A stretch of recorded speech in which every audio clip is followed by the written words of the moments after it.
Hernando High School senior Lawton O'Brien says swimming was love at first dive.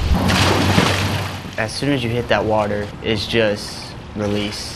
You're just focusing on to get to the other side of the pool, back as fast as you can. The 17-year-old took his first plunge at age 4. By the 8th grade, he was swimming competitively. His speeds were lightning fast with excitement about his potential building at each swim meet.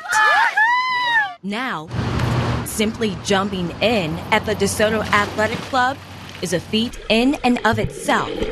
After a diving accident 2 years ago. Like mid-dive, it was either left or right foot slipped on a raft that was in the way. I didn't notice it, I didn't realize it until my head hit the bottom of the water.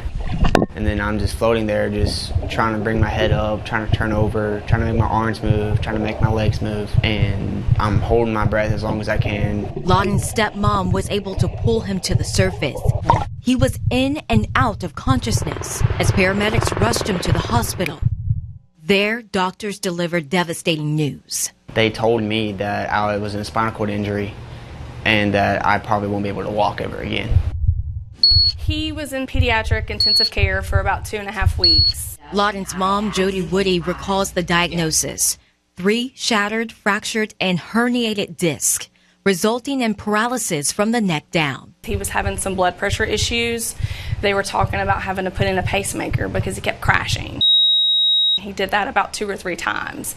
And seeing that, your son just go down, it was scary. Lawton spent weeks in ICU before moving to the Shepherd Center in Atlanta for intensive physical, occupational, and speech therapy.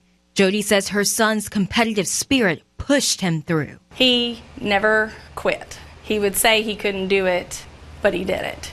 I had to prove him wrong. After months of rehabilitation, Lawton mustered the strength to stand on his own. And just seeing him stand for the first time, it was tugging on the mom's little heartstrings there, and it was just like when he was a baby, just going through all that again. Standing led to walking, and nearly 2 years after the accident, Lawton was back doing what he loved the most.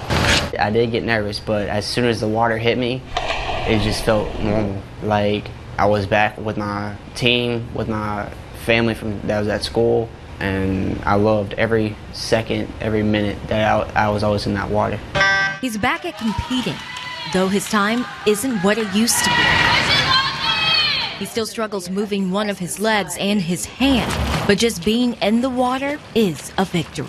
Just keep fighting. Just know that you lived another day. Count your blessings. In DeSoto County, Mississippi, Felicia Bolton, WMC Action News 5.